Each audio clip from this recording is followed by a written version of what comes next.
Ever wonder what Jesus really meant about treasure, wholeness, lost sheep, and even Mary herself? In sayings 105 through 114 of the Gospel of Thomas, we're unpacking the last, wildest, and most beautiful teachings in this Gospel. From hidden treasures under your feet to the kingdom spread across the earth, it's all here. Stick around because this is the grand finale of Thomas and you won't want to miss it. It's the Nag Hammadi Bible Study. Welcome back, beloved seekers, or welcome if this is your first time joining us. I'm Al the Elder, and this is our Nag Hammadi Bible Study. Today we're diving into sayings 105 through 114, the last stretch of the Gospel of Thomas. And let me tell you, this section does not hold back. We'll wrestle with identity beyond the world's labels, the power of making the two into one, God's relentless love for the lost, and even Jesus' surprising showdown with Peter over Mary. This is the finale of Thomas. The words are strange, sharp, and spirit-filled, but each one invites us to look deeper, to see what's hidden in plain sight. So grab your curiosity, open your heart, and let's step into this mystery together. Ever notice how people act like they've got spiritual VIP passes? Like, oh, I go to the right church, I've got the right rituals, I've checked all the boxes, I'm in. But Jesus takes the whole system and flips it on its head, reminding us that holiness isn't about appearances or membership, it's about the heart. Saying 105, Jesus said, "He who knows the father and the mother will be called the son of a harlot." Let's break this down. First phrase, he who knows the father and the mother. At face value sounds strange, like, isn't that just about everybody? But here, father and mother stand in for earthly structures, systems, and identities, the old ways we lean on to define ourselves. Second phrase, will be called the son of a harlot. In other words, the world will label you illegitimate if you refuse to play by its rules. If you're not standing on their traditions, you'll be slandered. But in Gnostic thought, that outsider status is actually liberation. Symbolic imagery. Jesus is saying the spirit-begotten child isn't born of institution or labels. The true child of God is freedom from worldly definition. Let's deconstruct this. There's a common assumption. People might hear harlot and think Jesus is shaming someone, but he's not. This isn't moralistic finger-pointing. In his time, to call someone illegitimate was one of the worst insults, a way to strip them of honor and belonging. And to be free of father and mother wasn't disrespect. It was freedom from human lineage defining divine calling. What it doesn't mean is, this isn't a rejection of family or community. It's a rejection of thinking those ties can substitute for union with God. True identity comes from the Spirit, not society's approval. And if you're serious about gnosis, people may misunderstand or slander you. That's not failure, that's the path. Divine sonship is rooted in freedom from worldly categories. Think of it like this. You ever unsubscribe from a bunch of email lists and suddenly you're hard to reach? People freak out when you're not in their system anymore. Spiritually, it's the same. When you step out of the old mailing list of tradition, people think you're lost, but really you're just finally free from the spam. So let's stop letting society's labels define our faith. Start rooting your identity in the Spirit's call, not tradition's approval. Remember, being misunderstood doesn't mean you're wrong. It often means you're walking the narrow, spirit-led path. This saying reminds us that gnosis makes us strangers to the world. And that's okay. When we stop seeking validation from institutions, families, or traditions, we discover the deeper identity God always intended. We become children not of convention, but of the living Spirit.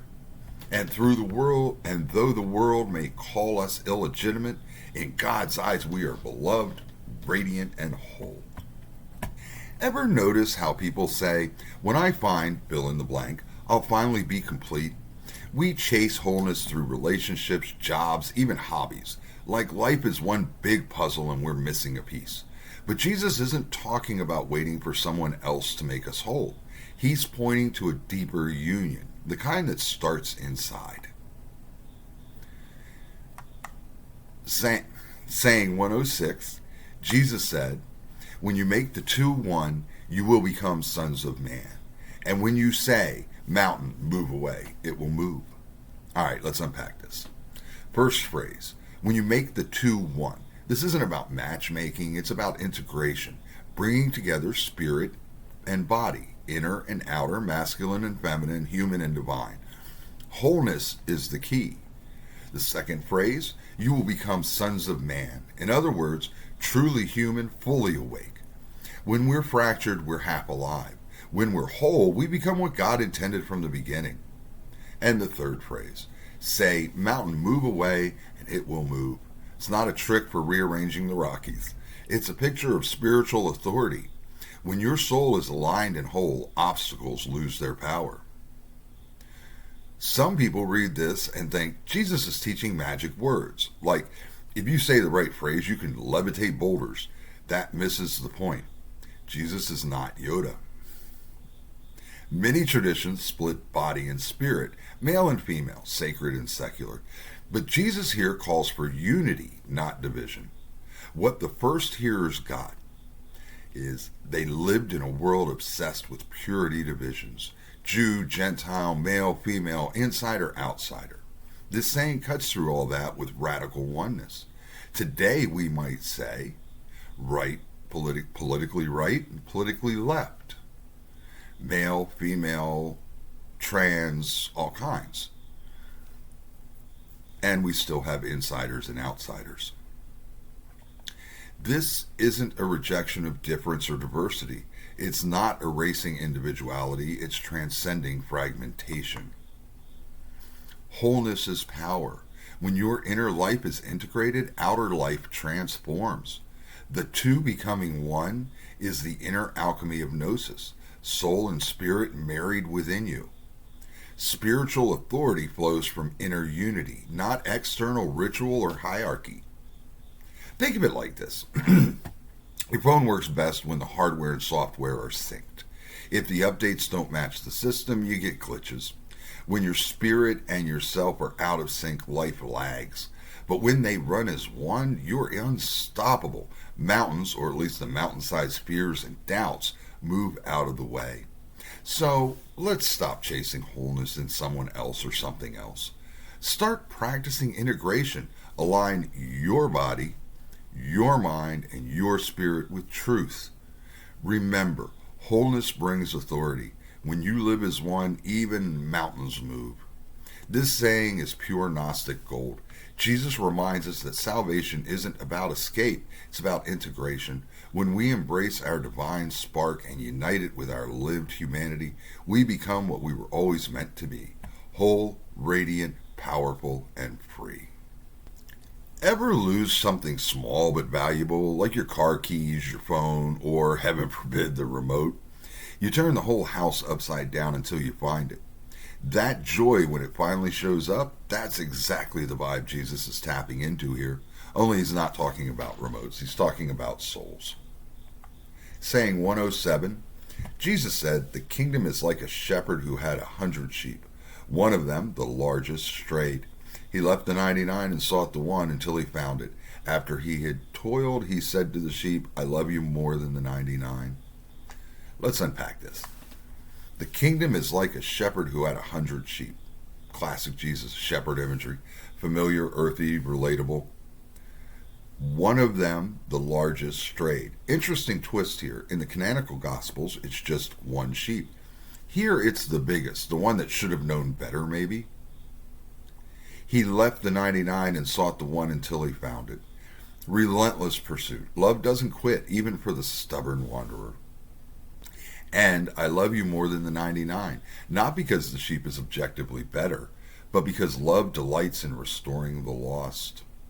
We often assume God's love is evenly spread like peanut butter, the same for all, but Jesus flips it. Love is dynamic, urgent, especially for the one in trouble. Pharisaic religion often excluded the strays, treating them as unworthy. Jesus centers the outcast. Many listening were That sheep, marginalized, labeled sinners, written off. Imagine how healing this sounded. What it doesn't mean is, it's not that God loves some more than others. It's that love runs toward need like water flows downhill. God's love is personal. It's not generic. The kingdom values restoration over maintenance.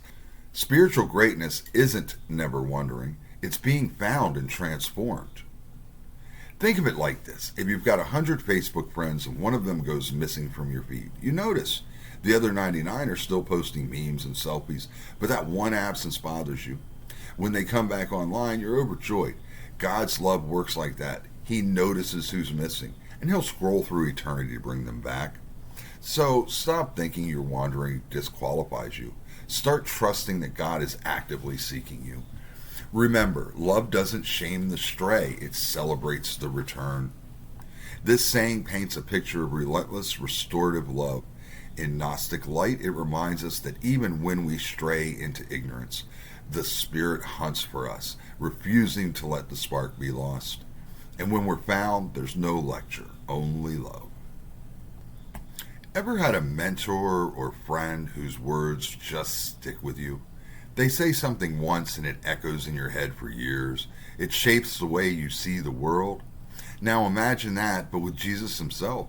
That's the heart of this saying. Saying 108, Jesus said, "He who will drink from my mouth will become as I am. I myself shall become he, and the things that are hidden will be revealed in him." All right, let's unpack this. He who will drink from my mouth. Strange image, right?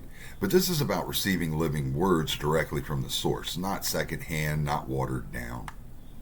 Will become as I am. Union, transformation. The disciple doesn't stay a mere listener. They become Christ-like. I myself shall become he. Radical intimacy. The line between teacher and student dissolves. The things that are hidden will be revealed.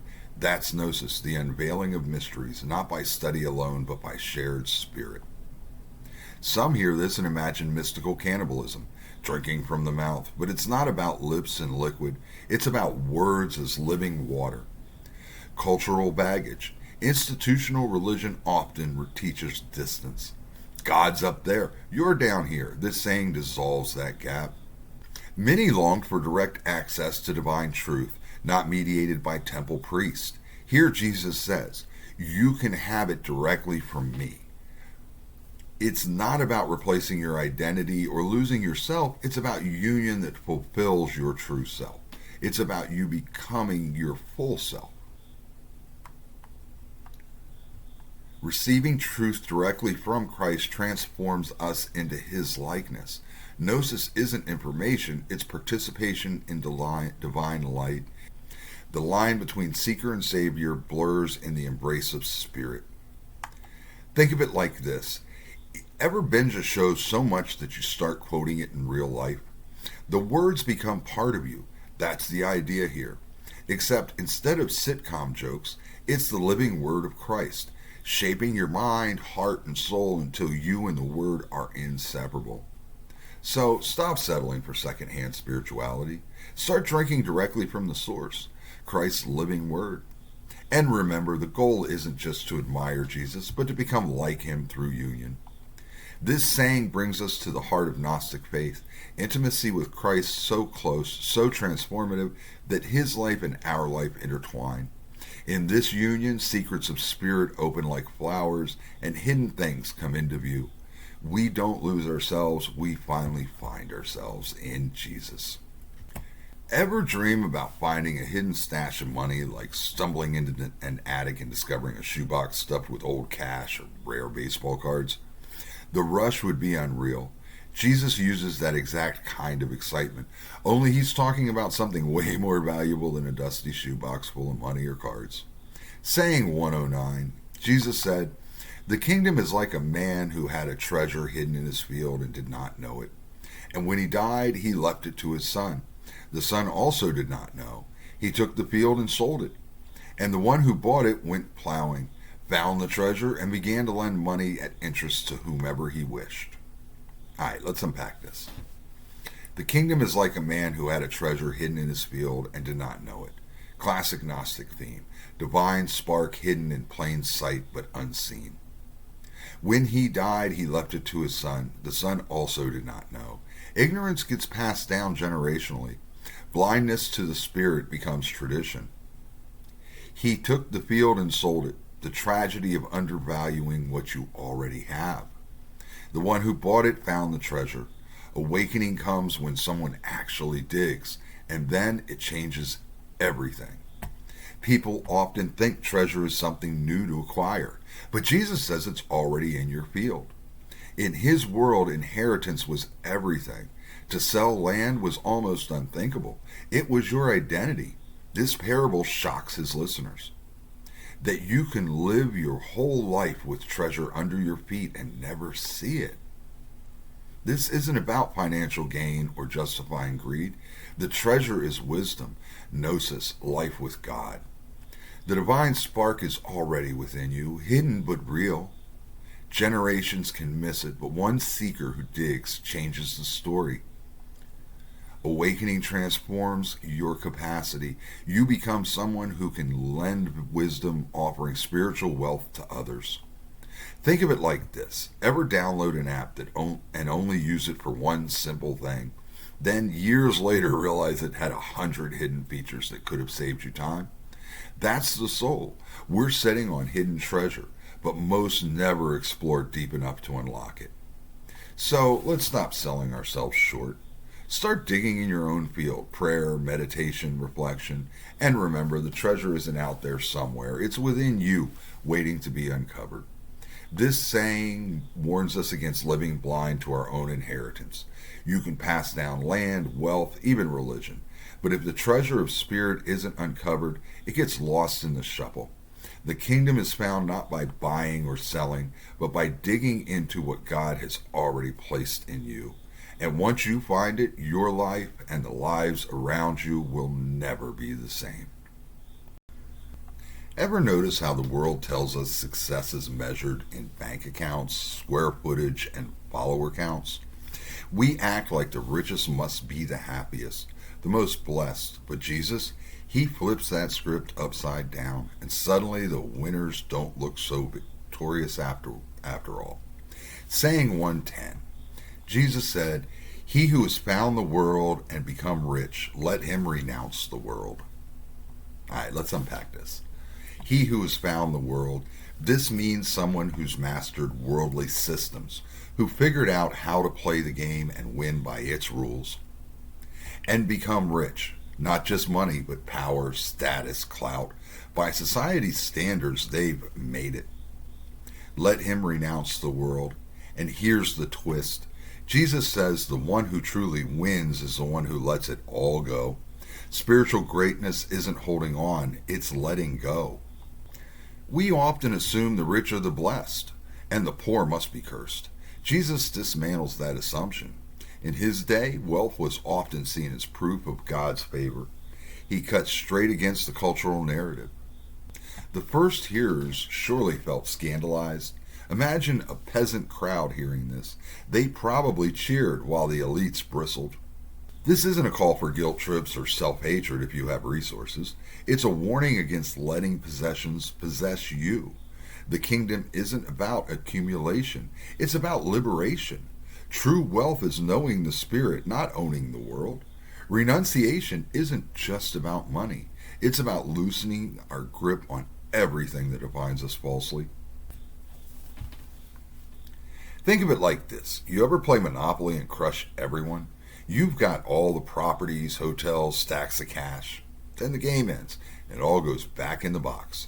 That's the world's riches. Jesus says, don't mistake the board game for reality. Stop chasing the illusion that stuff equals success.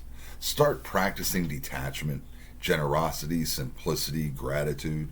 Remember, the kingdom isn't about what you own. It's about who you are becoming. This saying is Jesus reminding us that worldly success is a dead-end street. You can master the game, stack the chips, and still lose your soul. But renounce the world, let go of its grip, and you discover a treasure nothing can buy, freedom in the spirit and joy that endures. Ever been too busy chasing success that you forget why you started in the first place? Like grinding for a promotion, then realizing it doesn't actually make you happier? That's the kind of trap Jesus is exposing here. The pursuit of worldly power that ends up empty. Saying 111, Jesus said, "The heavens and the earth will roll up in your presence, and he who lives from the living one will not see death." Does not Jesus say, "Whoever has found himself, of him the world is not worthy"? Let's unpack this. The heavens and the earth will roll up in your presence. This is apocalyptic imagery, not about the literal end of the world, but the collapse of illusions when truth breaks in. He who lives from the living one will not see death. To live from spirit is to transcend mortality. Death may touch the body, but not the soul. Whoever has found himself, of him the world is not worthy. Boom. True discovery makes you untouchable by the world's definitions of value. Some hear this and picture doomsday, heaven and earth literally shredded. But Jesus is speaking metaphor. The old frameworks collapse when you awaken. Religion often glorifies martyrdom or worldly unworthiness as shame. But here, not worthy means the world can't measure your worth. What the original hearers caught was that awakening makes you a stranger in the world's games. You're no longer defined by it. This isn't an excuse to despise creation. It's a call to see beyond appearances into deeper reality. Awakening reveals the emptiness of worldly illusions. True life comes from the living one, not from possessions, power, or status. When you find your true self, the world loses its grip on your value. Think of it like this. Ever realize the ratings on Rotten Tomatoes don't actually change whether you loved the movie? That's the world's judgment. When you found your true self in spirit, the world's score doesn't matter anymore. You're living from a deeper source. Stop chasing the approval of systems that will roll up and vanish. Start rooting your life in the living one, the eternal source. And remember, the world's scales can't measure the soul awake in God. This saying is both comfort and challenge. Comfort because death loses its sting when we live from the living one. Challenge because we have to let go of the illusions we've built our identities on. But once we find ourselves in spirit, we discover we're worth more than the whole world can hold, because our true worth is eternal. Ever been in a crowd and felt invisible, like no one sees you, no one notices? Now imagine the opposite, being so connected to spirit that every move you make echoes in eternity. That's the kind of presence Jesus is pointing to here, a life aligned with God that shines even when the world looks away. Saying 112, Jesus said, "Woe to the flesh that depends on the soul, woe to the soul that depends on the flesh." Woe to the flesh that depends on the soul. This is the body that tries to control spirit, forcing it into serving ego-driven desires. It's backwards. Woe to the soul that depends on the flesh. Here's the flip. A soul that ties its worth to appearance, status, or possessions. Either way, dependence in the wrong direction spells trouble. Jesus isn't anti-body or anti-soul. He's pointing to imbalance. Flesh and soul are meant to be united in spirit, not changed in unhealthy dependence. People often think flesh equals evil, but biblically, flesh is just our humanity. The problem is when flesh and soul lean on each other without spirit as the anchor. Ancient religion often divided body and soul harshly. Gnosis sees integration, not hierarchy. This would challenge dualistic thinking in Jesus' day. Jesus is saying, don't let your humanity misuse your soul, and don't let your soul idolize your humanity. What it doesn't mean is, this isn't a body shaming or spirit neglect. It's a call for wholeness rooted in spirit. Flesh without spirit becomes selfish, enslaving the soul. Soul without spirit becomes shallow, enslaved to appearances. Balance and integration come only when spirit leads flesh and soul together. Imagine your phone battery, your soul, relying on a broken charger, your flesh. Or the charger trying to draw power from the empty battery. Neither works, But plug both into the outlet, the spirit, and suddenly everything functions. So let's stop letting flesh and soul feed each other's illusions. Let's start rooting both in spirit for true balance. Remember, wholeness comes when flesh, soul, and spirit are aligned. This saying is a warning and an invitation. Don't let your body or your soul run the show on their own. They'll both collapse. Let spirit unite and guide them, bringing harmony where there was imbalance. That's the Gnostic way of living, fully human and fully divine. Ever had someone ask, so when's the world finally going to end? It's the big question. From ancient doomsday predictions to modern Netflix specials, people love dates and timetables. But Jesus doesn't hand out a cosmic calendar. He gives something better, a perspective shift. Saying 113, Jesus said, his disciples said to him, when will the kingdom come? Jesus said, it will not come by waiting for it. It will not be said, behold, it is here, or behold, it is there. But the kingdom of the Father is spread out upon the earth, and men do not see it. When will the kingdom come? The disciples want a timeline, an apocalypse, fireworks in the sky. It will not come by waiting for it. Jesus rejects passive waiting. This isn't about counting down the clock. It will not be said, behold, it is here or there. No GPS coordinates for the kingdom, no breaking news headline when it arrives. The kingdom is spread out upon the earth, and men do not see it. It's already here, hidden in plain sight. Many assume the kingdom equals end times, destruction, heaven later. Jesus says, nope, wrong lens.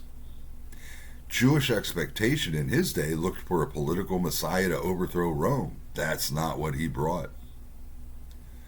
You know, the original hearers might have felt shock, hope, maybe confusion. If the kingdom is already here, why can't we see it? This isn't saying injustice or suffering don't matter. It's saying the Spirit's reign is present, even in the midst of them, waiting to be recognized. The kingdom is not future only, it's here now. The problem isn't its absence, it's our blindness. Awakening is the doorway to perceiving the kingdom spread across the earth. Ever put your glasses on top of your head and then panic because you can't find them? I do it all the time. The kingdom is like that, already here, already on your face, but unseen until you shift perspective. So let's stop waiting for some distant someday. Start opening your eyes to the Spirit's presence right now. And remember, the kingdom is hidden in plain sight. It's a matter of seeing, not waiting. This saying is Jesus pulling the rug out from under doomsday obsession. The kingdom isn't about dates, disasters, or cosmic countdowns. It's about perception. The reign of God is already here, woven into every sunrise, every act of love, every spark of awakening. The real question isn't when will it come, but when will we see it? Ever been in a room where someone says, you don't belong here? It stings. Humans love to build walls. Who's in, who's out, who's worthy? The final saying in Thomas is controversial, even shocking at first read. But when we peel back the layers, it's not exclusion, it's revelation. Ladies and gentlemen, saying 114. Jesus said, Simon Peter said to them, let Mary leave us, for women are not worthy of life. Jesus said, I myself shall lead her in order to make her male, so that she too may become a living spirit resembling you males. For every woman who makes herself male will enter the kingdom of heaven. Let's unpack this. Simon Peter said, Peter voices cultural bias. In his world, women were often excluded from spiritual authority, and in ours. Let Mary leave us. This is the voice of patriarchy, pushing away one of Jesus' closest disciples. I shall make her male. At first glance, yikes, but this is metaphor. Male here symbolizes wholeness, transcendence of roles, entering into fullness of spirit. Every woman who makes herself male, again, not about gender reassignment. It's about transcending the flesh-based categories and living as spirit. Read literally, this sounds sexist or dismissive of women. but taken symbolically, it reveals something far deeper. In Jesus' world, men were seen as the spiritual default. To become male was to claim agency, authority, personhood. Jesus flips Peter's dismissal by saying Mary will enter, and so will anyone who transcends these categories. What the original hearers might have felt was a challenge to patriarchy, but also an invitation. The kingdom isn't about gender at all. What this doesn't mean, this is not saying women are inferior or must literally become male. It's saying all who transcend worldly categories become living spirits. Genders don't matter. It doesn't matter if you're male, female, trans. None of that matters. It's the soul inside. The big picture themes: the kingdom transcends gender. Male and female are categories of flesh, not spirit. Mary is vindicated here as a true disciple, worthy of life contrary to Peter's protest. And the Spirit redefines worthiness. Fleshly categories, gender, class, status, fall away in union with God. Think of it like this. In online gaming, you pick an avatar: male, female, elf, robot. But when the headset comes off, none of that matters. What matters is the real person behind the controller. Jesus is saying, in the kingdom, the spirit is what's real. Gender is just an avatar. So let's stop clinging to fleshly categories like gender, class, or status. Start embracing your identity as spirit, whole, radiant, beyond labels. Remember, in God's kingdom, what matters isn't what the world sees, but who you truly are in the light. This final saying is a bold closing note. The Gospel of Thomas ends by confronting bias head-on, showing us that salvation is not for our gender, tribe, or class. It is for those who transcend illusion. It's available to all. To become male isn't about gender. It's about becoming whole, spirit-filled, beyond the categories that divide us. Mary is not excluded. She is embraced, transformed, and revealed as a true disciple. And so are we, when we awaken to our deeper identity. Remember, in God's kingdom, what matters isn't what the world sees, but who you truly are in the light. This final saying is a bold closing note. The Gospel of Thomas ends by confronting bias head-on, showing us that salvation is not for our gender, tribe, or class. It is for those who transcend illusion. It's available to all. To become male isn't about gender. It's about becoming whole, spirit-filled, beyond the categories that divide us. Mary is not excluded. She is embraced, transformed, and revealed as a true disciple. And so are we, when we awaken to our deeper identity. Remember, in God's kingdom, what matters isn't what the world sees, but who you truly are in the light. This final saying is a bold closing note. The Gospel of Thomas ends by confronting bias head-on, showing us that salvation is not for our gender, tribe, or class. It is for those who transcend illusion. It's available to all. To become male isn't about gender. It's about becoming whole, spirit-filled, beyond the categories that divide us. Mary is not excluded. She is embraced, transformed, and revealed as a true disciple. And so are we, when we awaken to our deeper identity. We've come to the end of this final stretch, friends. What a ride it's been. In sayings 105 through 114, Jesus gave us some of the most challenging, poetic, and paradigm-shifting words in the Gospel of Thomas. We heard him say that our identity can't be chained to family ties, traditions, or the world's approval. That wholeness comes when we make the two into one. When body and spirit, inner and outer, divine and human, stop fighting and start embracing. We saw the shepherd chasing down the biggest lost sheep, and we felt the joy of God's relentless love for each wandering soul. We drank from his mouth, not literally, but in spirit, and discovered that his words aren't just teachings, they're transformation. We dug for treasure buried right in our own fields, realizing the divine spark is already within us, hidden in plain sight. We watched the illusions of heaven and earth roll up, reminding us that true life flows from the living one. We wrestled with balance between flesh and soul, and we heard the radical, shocking declaration that in God's kingdom, even gender, one of the deepest human divisions, fades before the unity of spirit. This message running through these sayings is clear. Stop looking outside. Stop waiting for someone. The kingdom isn't later, it's now. It isn't elsewhere, it's here. And it isn't for them, it's for you. If you only take one thing from these last sayings, let it be this. The Spirit is already calling you home right here, right now. Your treasure, your wholeness, your union with God is already present. The only question is, will you open your eyes to see it? So, as we wrap up these final verses, remember, the Gospel of Thomas doesn't hand us easy answers. It hands us riddles, paradoxes, challenges, but in those very tensions lie the joy of discovery, the unveiling of gnosis. And that discovery isn't just knowledge, it's life, freedom, and love. Here's the good news, friends. We're not done yet. Next week, we're going to release a special rapid-fire TLDR version of the entire Gospel of Thomas. Quick, snarky, funny, packed with all of the highlights in bite-sized style. Think of it as your refresher course. Any time that you need to come back and refresh yourself on these studies, it's right there.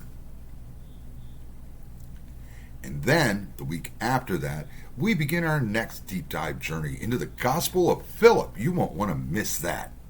Now, do me a favor. Pluck the like, squish the subscribe, and splinter the share button so we can keep spreading this goodness. And for the love of all that's holy, please leave a comment and share your thoughts. We value every opinion here, and we want to see you. No, seriously, we want to hear your views, your experiences, and your challenges. You matter, you are important, and everyone here wants to know about you. We're all in this together, baby, and we can't grow if we don't share. And just remember, we're building more than sermons here. If you love stories, we've got fiction and Gnostic themed myths over at Stardust Studios. If you need a laugh, hit up Hilarity Ensues. And if you want to dance with the Spirit, check out AI Praise Project for Gnostic-Christian music. The links are in the box. Go have a listen. I'll catch you next time. Until then, don't just read the gospel, live it. I'm All the Elder. Stay curious, stay kind, and above all, stay Gnostic, my friends. And always remember, God loves you, Jesus loves you, the Holy Spirit loves you. My friends, I love you. Be blessed and be a blessing. If religion hurt you, if you ever felt like you didn't belong, Jesus never turns you away, and he's not starting now. There's a Jesus who laughs with the sinners, cries with the broken, and leads with love, not fear. That's the Jesus you've been missing. Come meet him. What if the church got it wrong? What if God isn't angry, but infinite, evolving love? Intuitive Gnosticism, a guide to the truth behind the dogma. Read it if you dare to question. Do you like bad videos, Jimmy? The kind that make you laugh till you fall? Do you like wild wisdom and Gnostic tales that lift your spirit most of all?